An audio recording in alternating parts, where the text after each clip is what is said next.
আপনার ভাইকে যে খুন করেছে, আপনার মাকে যে হলো ধর্ষণ করেছে, খুনি সংগঠন আওয়ামী লীগের গডফাদার চুপ্পু সাহেব এখানে আসছে।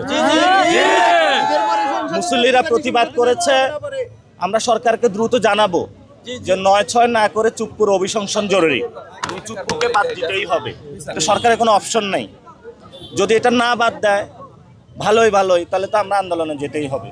নাসির ভাই, তার অধীনেই তো আপনারা আপনাদের এনসিপি নেতৃবৃন্দ শপথ নিয়েছিল। এটা সালাউদ্দিনের কথা, এটা আপনার কথা না। কথা কি বলবেন ভাই? এই সালাউদ্দিনের এই কথা আপনি কি বলবেন?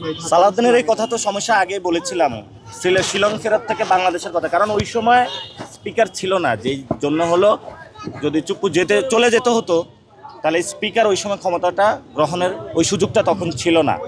আর আপনি ৫ তারিখে বিএনপি কি ক্যান্টনমেন্টে যায় নাই?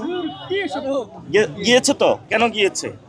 বিপ্লবী সরকার হলে কেন ৫ তারিখে ক্যান্টনমেন্টে গিয়েছে? বিএনপি ৫ তারিখে ক্যান্টনমেন্টে যাওয়ার কারণেই তো বিপ্লবী সরকার গঠন হয় নাই। তো এগুলো কি জানে না নাকি? ওই সময় কি সালাউদ্দিন দেশে ছিল? তার মানে আপনারা আলটিমেটলি বিপ্লবী সরকারটাই চেয়েছিলেন। এটা তো আপনিও চেয়েছিলেন, সবাই চেয়েছিল বাংলাদেশে। বিএনপি এটা ভুল। এটা বাংলাদেশের মানুষকে যেটা বলছে এটা মানুষ বুঝে, এটা সত্য না। তার জন্য দোয়া এবং প্রার্থনা যাতে উনি সুস্থ হয়ে যায়। নাসির ভাই, এখন ঈদ শেষে কোথায় ঈদ করতে যাবেন? ঈদের শেষে আরো অনেক কাজ আছে, সেগুলো করব। আমি আব্বু আম্মুর সাথে দেখা করে এসেছি, আবার যাব। তারপরে শ্বশুর বাড়িতেও যাব। তারপরে হলো যে বিরোধী দলীয় নেতা আজকে দাওয়াত দিয়েছে, ওইখানে যাব। গরমে আরাম নিয়ে হবে না হাহুতাশ, ঘুরলে পরে ওয়ালটন ফ্যান বাতাস আর বাতাস।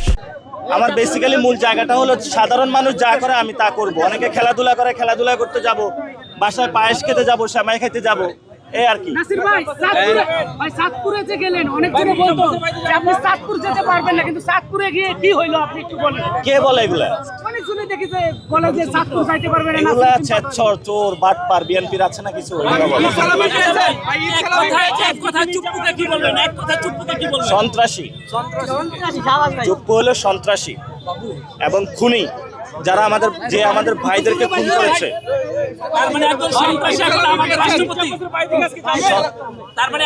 সন্ত্রাসী তো রাষ্ট্রপতি হইতে পারে না।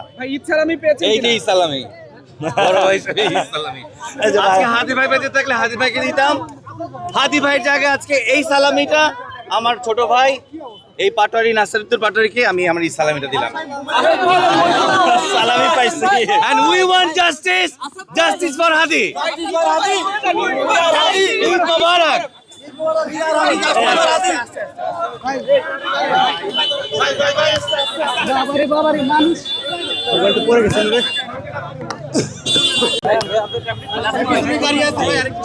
দেশবাসী সবাইকে ঈদ মুবারক। এবং ঢাকা, বিশেষত ঢাকা ৮ যারা আমাকে ভোট দিয়েছেন, আজকে আমি কেন্দ্রীয় ঈদগাহে এসেছি সবাইকে ধন্যবাদ জানানোর জন্য এবং আমরা নতুন শপথ নেওয়ার জন্য। কারণ আমরা যেই জিনিসটা এখানে মিস করতেছি, আমাদের অনেক শহীদ ভাইকে নিয়ে আজকে নামাজ পড়তে পারতাম, অনেক আহত ভাইকে নিয়ে।